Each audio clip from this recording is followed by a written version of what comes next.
The NewsHour has covered conflict in Afghanistan for many years, but there is another crisis creating nearly as many problems: climate change.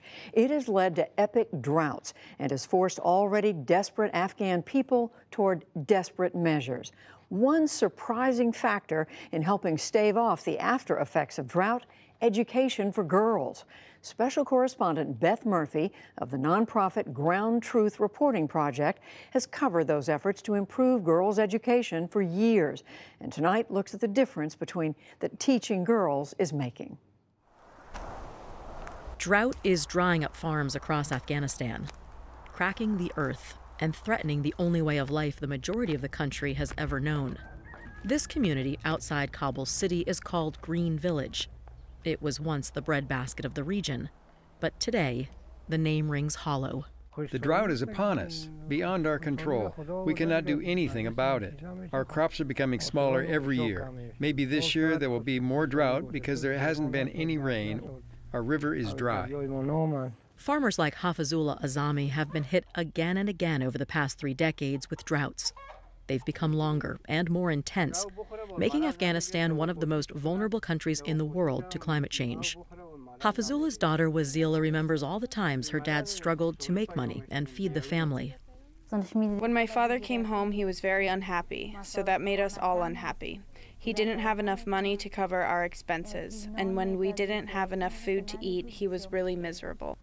Hafizullah's grape field may not look like a battlefield, but this is where a new war in Afghanistan is being waged, with farmers caught between two forces they can't control: climate change and terrorism.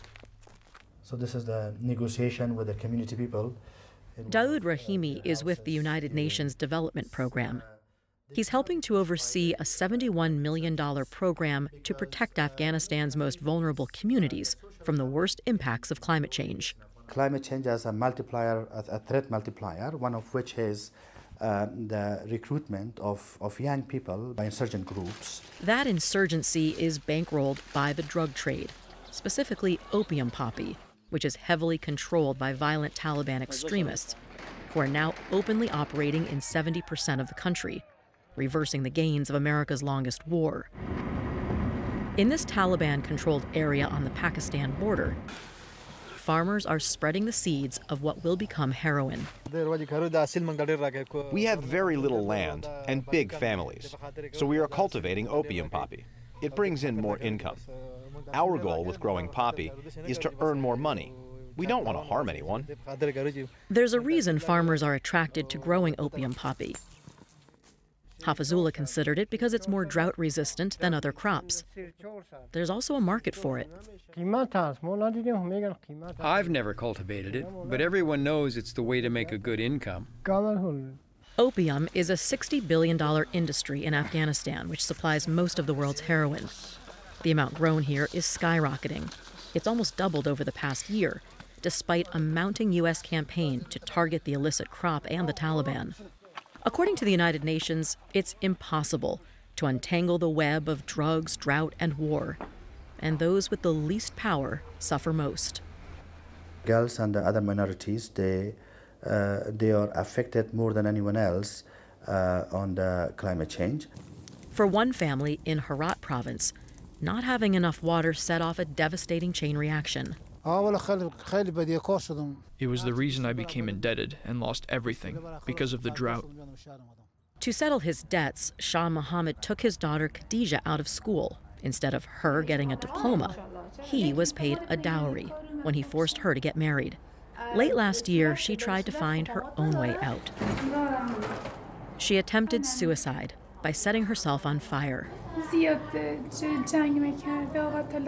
It's all because of my husband. He physically and mentally abused me. Without my knowledge, they married me to that man. When Afghan people are broke, they sell their daughters. I'm not dead. I'm not alive. It's impossible to know what Khadija's life would be like if she'd been able to stay in school. But there is increasing evidence that when girls are educated, their communities are stronger, safer, and more resilient.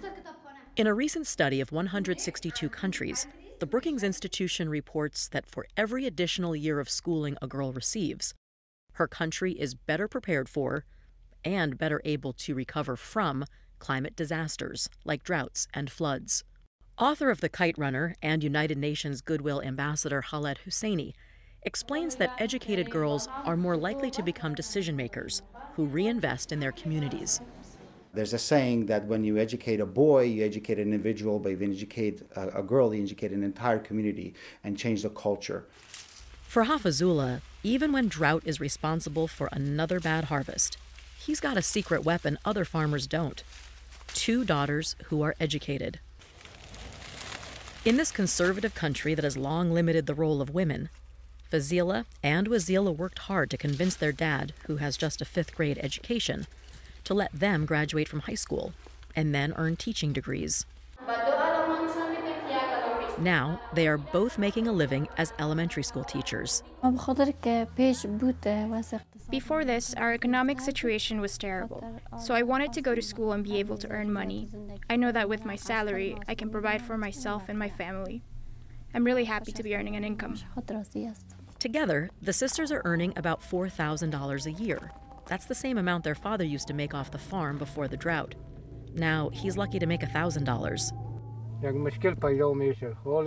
If my daughters didn't work, I can't imagine it. Our family couldn't survive. Their teaching salary helps our family survive. At the girls' school where Wazila and Fazila teach, there are nearly 700 students whose whole lives have been defined by drought and everything it's linked to: the poverty, the drugs, the war.